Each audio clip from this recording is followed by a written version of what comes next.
Your Locked On Canucks, your daily podcast on the Vancouver Canucks.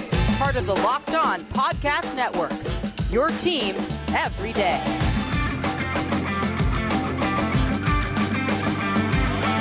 Hello, welcome to another episode of Locked On Canucks, part of the Locked On Podcast Network, and thank you for making Locked On Canucks your first listen of the day.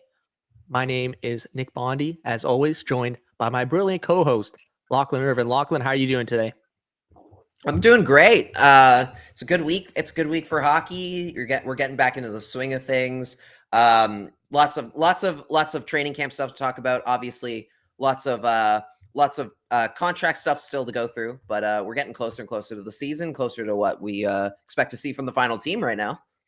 Yeah, absolutely. We're getting to the point where some serious decisions are going to have to be made by the Vancouver Canucks, and we'll get into that. We'll start off with the Pettersson and Hughes contract. A little spin on the Pettersson Hughes contract negotiation talk, because I think it's still hanging out there. And we'll end the show with our usual training camp battle. This time talking about our favorite or our preferred top 6 line combinations. But yeah, let's get started with some Pettersson and Hughes contract negotiations talk. First of all, before we get into that, are you familiar with the DEFCON system, Lachlan? I am I think I'm familiar about it with in socials the class movie at some version point. of it. I'm familiar with like the movie version of it. Like every like action movie has like some sort of like, oh, we're going to DEFCON 2, but it's always like very so DEFCON is what the U.S. military uses for like their preparedness. So it goes from 5 to 1. 5 is sort of alert, and DEFCON 1 is the nuke's about to drop, get ready, right? Like it's kind of that. So DEFCON 5, DEFCON 1. Where are you with the Elias Pettersson negotiations in terms of your panic level? Are we at DEFCON 5, DEFCON 1, somewhere in between? Where are we at? I think right now, I'm about at I would say DEFCON 2 or 3, like a 3 at highest. Pretty close. I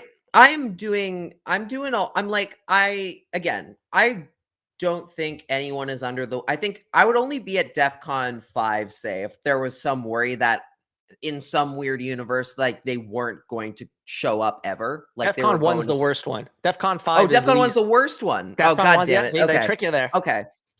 So actually, then I should say 4 or 3. I'm on the other side. Like it's, there's no worry that they're going to not go, that they're not going to like show up ever, and that they're not going to be Vancouver Canucks at some point this season, right? I am mostly the worry is entirely on when it happens, and frankly, like what that term looks like. I think right now it's looking a little bit dicey in terms of the long-term hope for that contract, but as far as actually getting them to play, and as far as this season is concerned, there's still lots of time. Yeah, terrible podcasting, but I agree 100% with you. It would be like around DEFCON 4, DEFCON 3 right now. In terms of where my personal panic button is, last time we talked about this, I said the panic button was on the other side of my room here. I could walk to it, press it. The panic button's a bit closer now. It's not like a full walk. It's maybe a couple steps away. Not on my desk yet. I'm not willing to press the panic button just yet in terms of Elias Pettersson and Quinn Hughes. But we had this discussion briefly, I think, on yesterday's episode. I want to get into it a bit more, Lachlan. So there's all these rumors about Travis Hamonic maybe opting out of this season, retiring even because of rumors are the COVID vaccine and the COVID related protocols for the NHL players this season. So if that happens, you got Jim Benning, the Vancouver Canucks have an extra $3 million in cap space to play with to sign Elias Pettersson and Quinn Hughes. Now, obviously, they can use that cap space and go sign another defenseman. I mean, that may be what they do, but if they don't, let's just say, you know what, we'll take our lumps here. It's unfortunate that Hamonic doesn't want to be a part of the team. They move up, someone like Luke Shen or what have you, and deal with it that way. But let's say they have an extra $3 million in cap space. How would you structure those Elias Pettersson? And here's how I'll frame it. Because I think if we say, how would you structure the Elias Pettersson and Quinn Hughes deals, we'll come up with the exact same answer. How would you personally structure these Elias Pettersson and Quinn Hughes deals? And how do you think the Vancouver Canucks will structure them if they do get this extra $3 million of cap space. Again, just speculating. Hamonic has not made a decision, but it's still an interesting question to ask. So if we're looking at the Canucks cap friendly right now, if you look at like their projected cap space, it says about 13.7 million. It's about that number. I do believe that as of right now, that doesn't include Michael Furlan's IR. You have to wait until the season actually starts for players to go on LTIR, right? Yeah, I mostly am just not sure, like, if that counts, if they're projected. So that would say it's about 17. So you add in the 3.5 you get from Michael Furlan going on IR. Well, maybe Michael Furlan makes a miraculous recovery in the next 2 weeks and he decides to show up. I'm not betting on it though. I'm gonna say that's a pretty safe bet that he's not coming back ever to the NHL right now. So that puts you at about 17. And now if you add Hamonic retiring or moving on into the mix, that puts you at 20. So that essentially gives you easily about $10 million. That gives you potentially $10 million to split between two guys.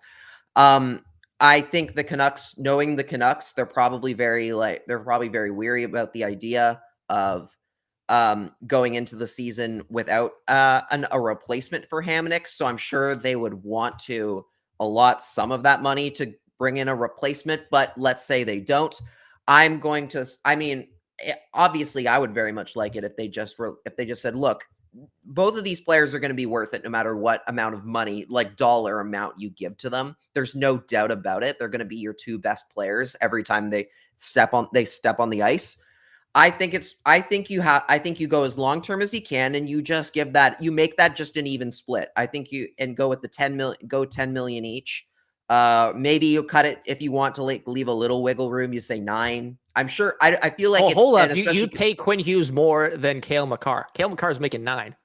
Yes, I would. You would. because let's put it this way: if the Avalanche lose Cale Makar, let's say the Avalanche lost Cale Makar for an extended period of time. Knock on wood. Obviously you hope that doesn't happen for them. If they lost him, they still have a pretty good defensive core. It's not as good. It's definitely not as good as before, but it's still an okay group. Still a very okay group.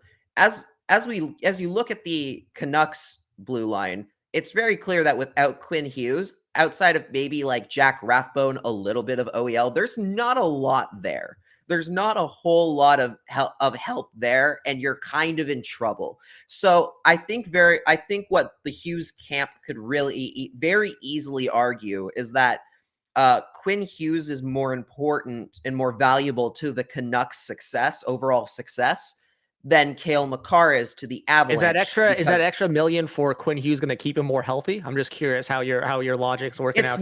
It's not necessarily. It's not. But the idea is that the Canucks are far worse off without him on the roster than the Avalanche are if they happen to not have Cale Makar there. I think their success, the Canucks' success is more in line and like tied to what Quinn Hughes can do because of how he is clearly far and away their best defenseman. I think you can very easily make that argument for Hughes, and I think it's very much going to come, and Pettersson in the exact same fashion, right? 10 million is probably about where he's going. Andrei Svechnikov, I believe, just got about 8 million pretty recently. Kaprizov just got 9. 9. It was 5 years, 9 million per. Yeah, 5 years, 9 million. A little bit of a different circumstance with Kaprizov's case, but about the same. But in terms of dollar amount, that's probably what you're looking at. So 10. Yeah, I think you kind of just split it right down the middle. You go for that long distance, full 8-year deal, because I think you can do it with that amount of money. I think if we're talking two $10 million players, I think very easily you can get them to sign the long-term 8-year deal, which will you get farther into their peak years will become, and as that cap hit starts to creep back up again, or the salary cap starts to creep back up again, you'll see that deal get better and better. So, see, I think that the long-term comparison, if you want to go with Quinn Hughes, is someone like a Thomas Chabot from Ottawa, right? Like he signed that 8x8 right out of his ELC. I think that's the compare. If you want to go, if you're the Vancouver Canucks, you want to go long-term with Quinn Hughes. That's your comparison. So maybe an 8-year, $8.5 million deal. Maybe you can knock it down to 7.5. I don't know, but that's the comparison. Like I do not agree with paying him more just because the Vancouver Canucks would be screwed if Quinn Hughes went down with injury, right? Like that's not how contract negotiations work. You can't base it off, oh, if this guy's done, you're screwed, right? Like that's not how contract negotiations work, in my opinion. It's for not so Elias much Pettersson, about that as it is like I would say it's more just in line with the fact of like I know it's different for Quinn Hughes because he's not in an RFA, but well, it's you that can idea argue of the like, same thing about Thomas Chabot. The Senators would be screwed without Thomas Chabot if he went down long term.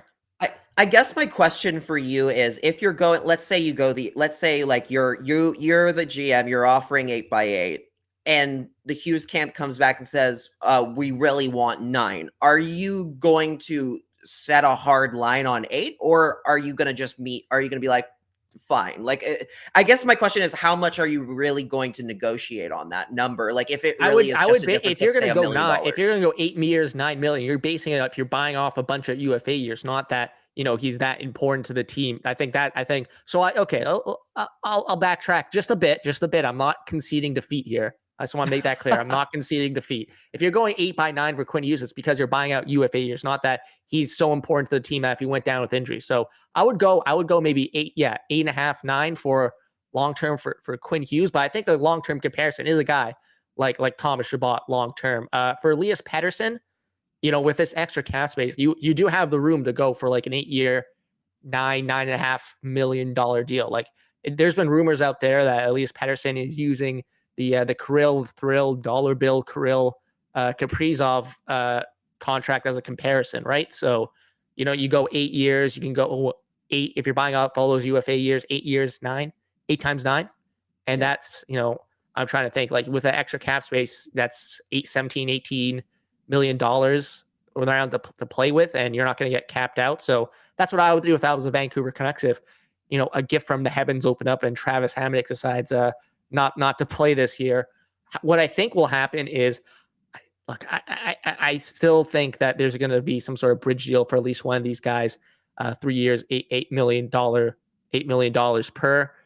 I can even see, like it's just so tough to say because what I think will actually happen is pretty much dependent on Travis Hamonic, and we still have it's still so much up in the air. Like we said on last episode, it's a very fluid situation, right? So if that cap space opens up because of Hamonic, then I can see the Canucks being a lot more willing to go long term with both these guys. If that cap space doesn't open up, then I think they'll only have to go long term with one of them, or only be able to go long term with one of them. Yeah, which is kind of weird when you think about it, just in the fact of like the Canucks are in a way gonna get if Hamonic does end up retiring, choosing to forego that contract. The Canucks, and just so we're clear, when you opt out of this season, sorry, Lachlan, just to be clear to our listeners, when you opt out of this season, that means that it counts for a year towards the deal, right? So if Hamonic, say, he opts out this season, decides to come back next season, he'd only have 1 year left on his $3 million deal. So he is literally just saying, like, don't pay me. I don't want to show up, pretty much. Yeah. Which, fair enough. If you made enough money as Travis Hamonic, you can make that decision. I'm not one to turn down $3 million a year, but. Yeah. I think, it's weird that we're even in this situation where it's like the Canucks essentially, if they want to get a contract done that makes more sense for the franchises in the future, that they're literally having to hold out hope that a player decides to retire and not play this season. Like it shouldn't have been this kind of, like, it shouldn't have been here. Like they shouldn't need to have this sort of a miracle. They could have done decently had they just moved, like done some things a little bit differently here and there. They probably could have avoided this altogether, Yeah. And I think for Elias Pettersson and Quinn Hughes, obviously, I honestly think they're hoping that Travis Hamonic kind of says, I don't want to play this year. So that way they both get their long-term deal, because that to me is the only way both those guys get the long-term deal and the money they want is Travis Hamonic Travis Hamonic decides to opt out. Otherwise, I think one of them is getting squeezed for a bridge deal. Unfortunately, Easily, so yeah. just in a second, we're gonna get into who we think our first cuts for the Canucks NHL training camp is going to be, because at the time of recording, they haven't announced any initial cuts yet. But before we do that, I want to talk to everyone about DirecTV. Does this sound familiar? You've got one device that lets you catch the game live, another lets you stream your favorite shows. You're watching sports highlights on your phone. You've got your neighbor's best friend's login for the good stuff. Well, I want to tell you about a simple way to get all that entertainment you love without the hassle, and a great way to finally get your TV together. It's called DirecTV Stream, and it brings your live TV and on-demand favorites together like never before, so you can watch your favorite sports, movies, and shows all in one place. That means no more juggling remotes and no need to buy another device ever again. And the best part, there is no annual contract. So get rid of the clutter and the confusion and get your TV together with DirecTV Stream. You can learn more at directtv.com. That's directtv.com. Compatible device required. Content varies by package. This episode is brought to you by Built Bar. Built Bar is a protein bar that tastes like a candy bar, and they have so many delicious flavors for you to try. Choices like cherry barcia, orange, strawberry, cookies and cream, and mint brownie. And if you haven't tried all their flavors, you can get a mix box where you get 2 of each of their 9 flavors. I'm currently going to college. I try to eat a little bit healthier on the go. Sometimes you just need a quick snack. Built Bar is the perfect way to do that because they're great tasting and they're super healthy for you, ranging from 7 to 18 grams of protein per bar and only 4 to 5 grams of sugar per bar. Order today and you can try the grasshopper cookie or raspberry flavors as well. Just by going to built.com and using the promo code LOCKED15, you'll get 15% off of your next order. That's promo code LOCKED15 for 15% off at built.com. Okay, so Canucks training camp is in full swing, as we all know. We're recording this Wednesday morning, so the Canucks have not released their official training camp cuts as of yet. We're expecting it, maybe sometime today, maybe even tomorrow, probably before their next preseason game on Friday.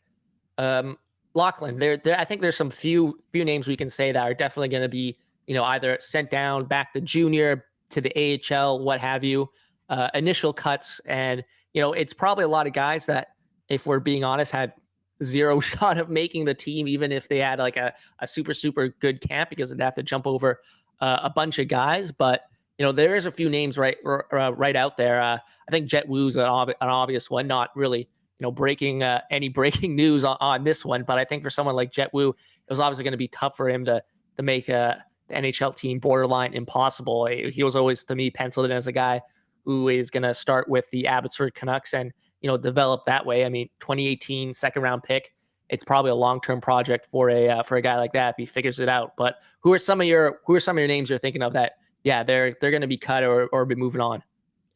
So yeah, a lot of the guys that we're going to see probably get whenever the first round of cuts comes through, like it's not going to be so much of a, oh, you did bad in training camp, or it's going to be mostly just a, the plan was always that unless you like, and it's not like Jet Wu had a super, and it's not like Jet Wu, like a guy like Jet Wu had a super, I thought he played just as well as a guy like Olio Levy in that game. He did just fine In Abbotsford, right? But he just has a lot of guys to jump over to make an NHL team.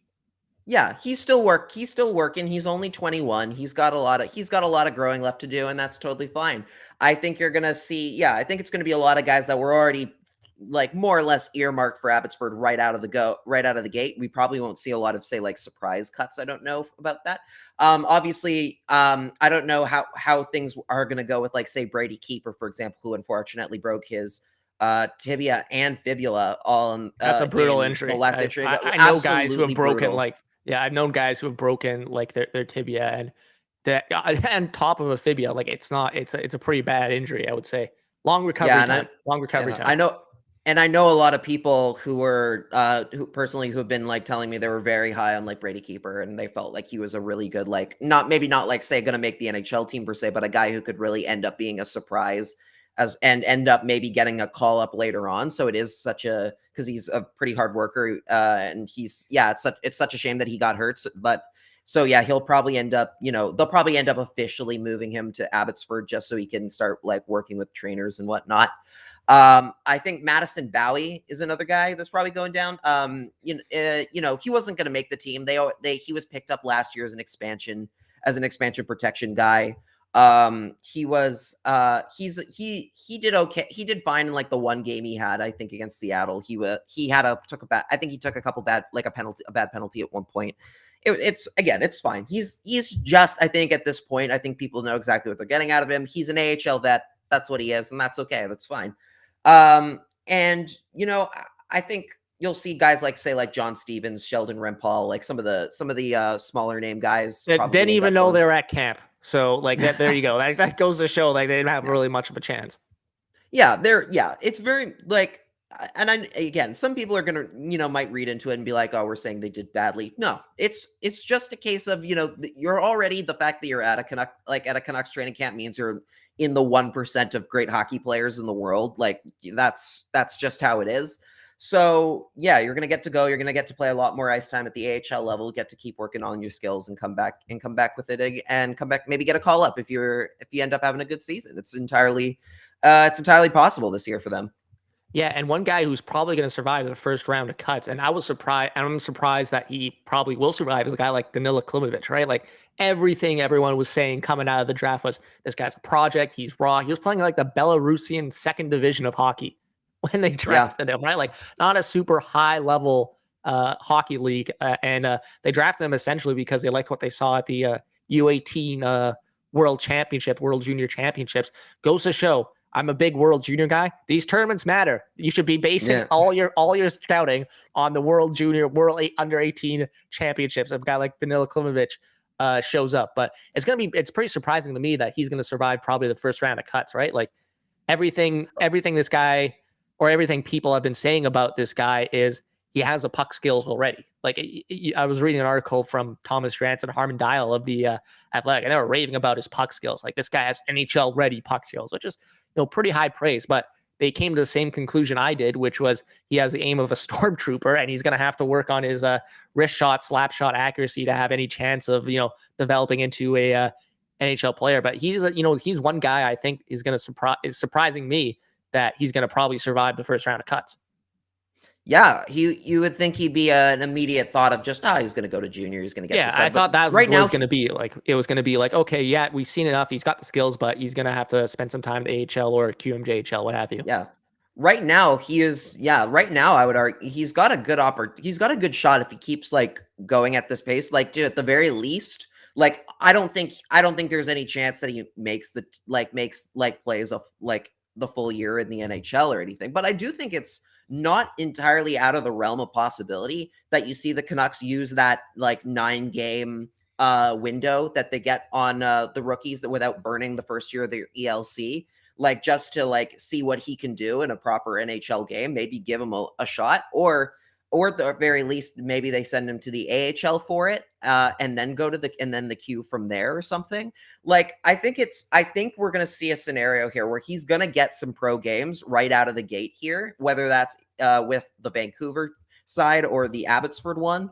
I think you'll see him get that pro opportunity just to show that he can play against North American professionals, and they're not, but and see if maybe it is worth keeping him for the full year of the ELC. I don't know. I think most likely he's still going to the Q, but the fact that he's even getting that consideration right now is frankly just a huge, it's a huge plus in his resume, for his resume right now.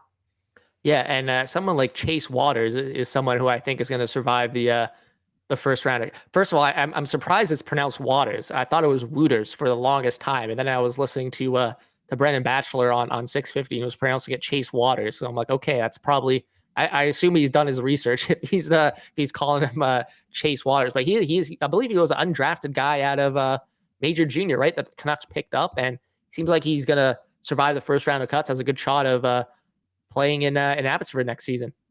Yeah, I mean, yeah, he's got the Abbotsford he's got a contract with Abbotsford, like an AHL only deal. And frankly, again, like this is why it's so important that they've got the team in Abbotsford now rather than Utica, is the fact that there is now a good opportunity that, say, your team's gonna pluck a few gems here and there, like your AHL team, and that you will have the first opportunity to sign to an NHL contract at some point. Like you have that ability because you gave them the shot, you gave them an opportunity. You're going to get to see a whole lot of them playing alongside your good prospects.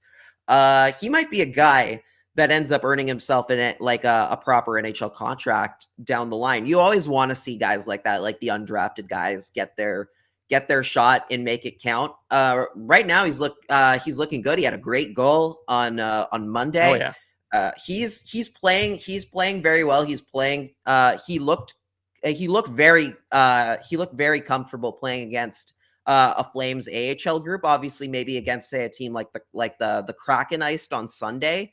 You might see something a little bit different, but overall, right now, since he's going to be playing for sure on that farm team, the fact that he looked so good against that kind of competition is a great step in the right direction for him. Yeah, and you've seen, the success teams like Toronto have had with their AHL team so close to their NHL team. I want to stress, at least in the regular season. It's not translating in the playoffs just yet, but at least in the regular season, they've had success with developing guys from their AHL team to the NHL team. I think, I remember a few years ago going to Toronto and I was shocked, like how close, like literally how close it was to where the Leafs play. It was like 10-minute drive or what have you. It was pretty interesting. But yeah, no, that is one of the big advantages of having a AHL team close to your NHL team is you probably do get, the pick of the litter, so to say, of these undrafted, major, junior, undrafted, what have you guys from all over the world that they're so close. There's by being so close to the NHL team. But I don't think Chase Waters is going to have much of a chance of playing in the top 6 of the Vancouver Canucks, which we're going to talk about in a second. But first, I want to talk to you about BetOnline AG. With a new updated site interface, even more odds, props, and contests, BetOnline AG continues to be the #1 source for everything football. Head to the website or use your mobile device to sign up today to receive your 100% welcome bonus. That's double your initial deposit just for signing up. Don't forget to use the promo code NFL100. From football, basketball, boxing, right to your favorite Vegas casino games. Don't wait to take advantage of all the amazing offers available for the 2021 season. BetOnline, the fastest and easiest way to bet on all your favorite sports. Okay, so we've been ending our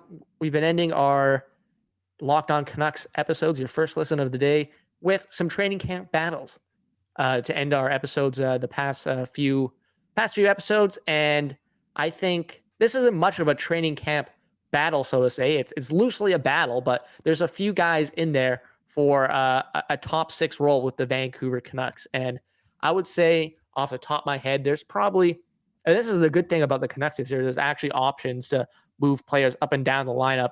There's probably, I would say there's a solid 9 players who could realistically play in the top 6 for the Vancouver Canucks. Lachlan, in just a second, I'm going to ask you about what your ideal line combinations are for the top 6. For me, all this talk about splitting up the lotto line, we're forgetting how good the lotto line was when they first got together. Keep the lotto line together. That's my thing. I see all these and hope. I don't know if JT Miller, that's a long-term plan for the Vancouver Canucks. So they want to keep him at center. Maybe they're just doing it because Elias Pettersson's not in training camp. I think he's a much better winger. JT Miller is in the center. I keep that lotto line together and I put Vasily Podkolzin, Bo Horvat, and Connor Garland on that second line. It's a very vanilla top 6. It's not too many surprises, but I think sometimes you just got to go for the vanilla option and just go with it. Why are we talking about splitting up the lotto line, Lachlan? I don't get it.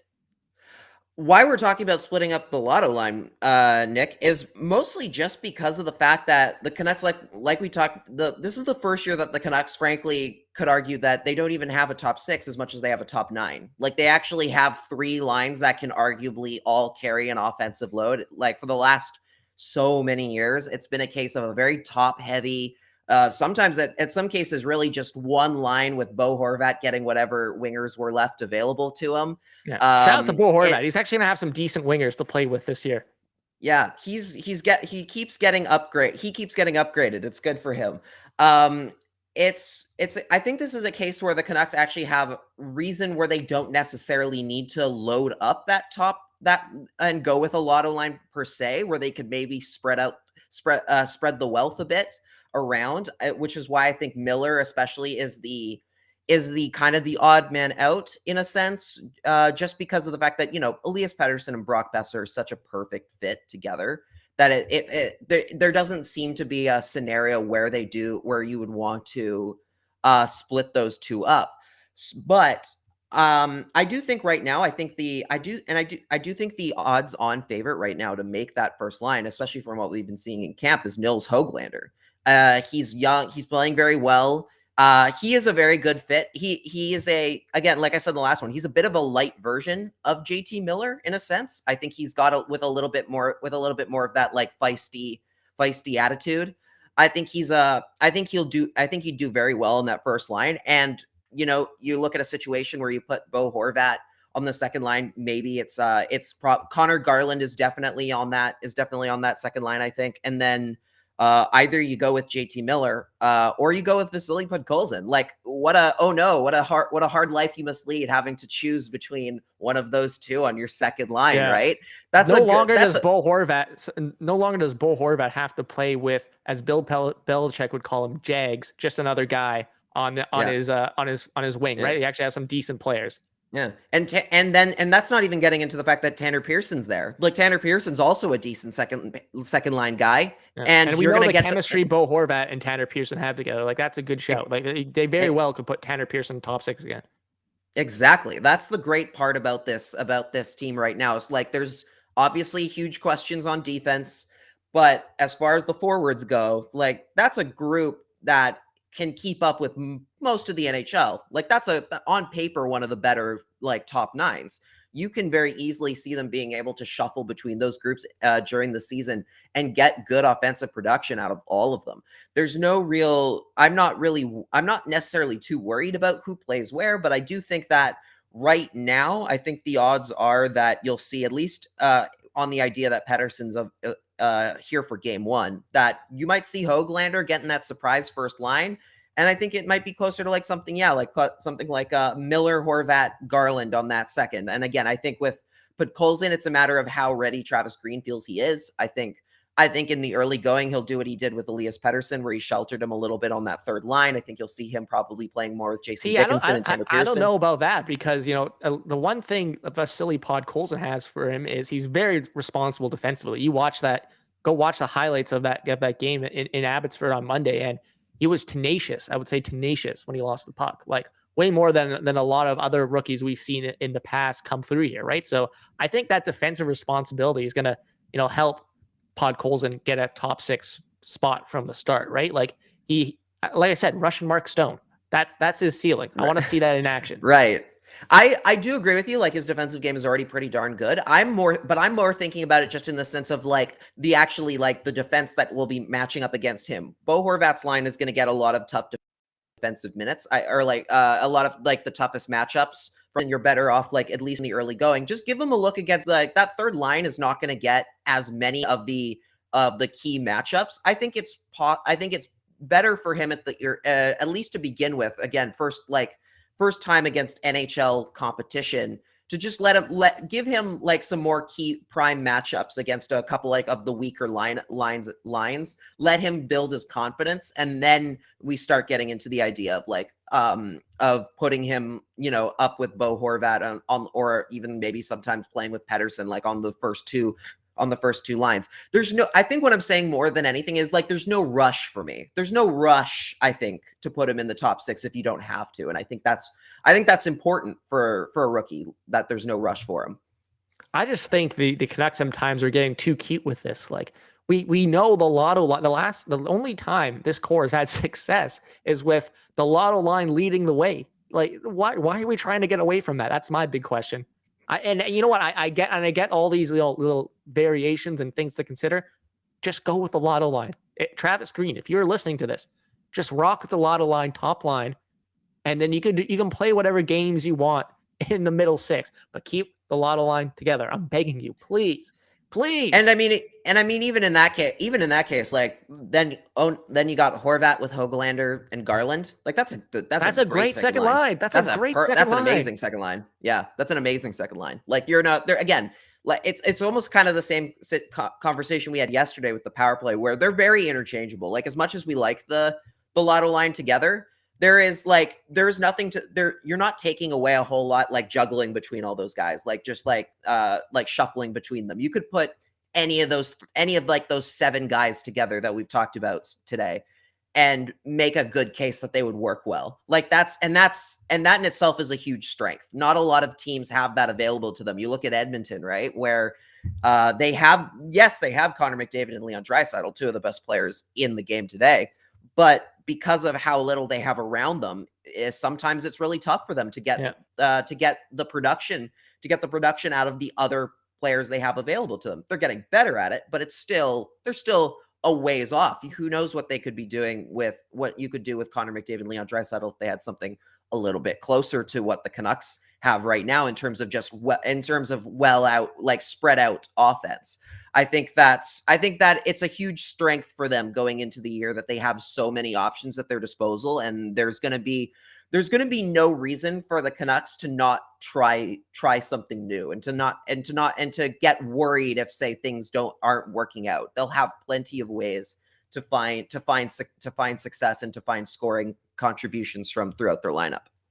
Yeah, you mentioned that a lot of these pieces are interchangeable in the top six / top 9. I think because of that, they have the best not the best. I think Vegas still has the best top 9 in the Pacific Division. You can make an easy case the Canucks have the second best. Like, you mentioned it. Like, I know Edmonton has Connor McDavid and Leon Draisaitl, but who else do they have? Nugent Hopkins. That's about it. Like, their top 9 just doesn't compare in terms of depth. And we know, look, how long has McDavid been the best player in NHL? Probably since he got into the league, if we're being honest. Year. Like, year one. Yeah, like he was probably, and the Oilers haven't done anything with him because hockey is a weak link game. It's based on, if you don't have that depth, it's very hard to compete at an elite level. It's not basketball. These guys don't play, 90% of the game. McDavid can't play 90% of the game. He plays, a third of it at the most. And that's if he gets a ton of power play time. The Oilers have a ton of power plays, right? Like, that's just how hockey works. So because of that, I think that will be the big strength of the Canucks this season, is that top 6, top 9, rolling over some of the weaker teams in the division. Like, I'm thinking, all the California teams in particular, the LA Kings, Anaheim Ducks, San Jose Sharks, like, they're all mid rebuild. Or in the case of the Sharks, about to be probably, right? Like, they're still clinging on, but at some point they're going to have to start rebuilding, right? So you have to be able to roll over those teams using your top 6 and your top 9 to have any success of being a playoff team. And you remember did mention, when Marcus Granlund played third line, was on like the second and third line? Remember those days? Yeah. This is a nice change of pace. A nice change of pace. Yeah, and you know what? We still have I think the Canucks still have a long way to go with their defense, but we can ignore that, out of sight, out of mind. Their top 6 is at least going to be, I think, a very formidable part, and the main way this team generates wins is through their top 6. But that has it for today's episode of Locked On Canucks, part of the Locked On Podcast Network. Thank you for making Locked On your first listen of the day, and make sure your second listen of the day is Locked On Bets. Betting on hockey doesn't have to be a guessing game if you listen to the new Locked On Bets podcast hosted by your boy Q and handicapping expert Lee Sterling. Get daily picks, blowout specials, the wrong team favorite picks, and Lee Sterling's Lock of the Day. Follow the Locked On Bets podcast, brought to you by BetOnline AG, wherever you get podcasts. See you tomorrow.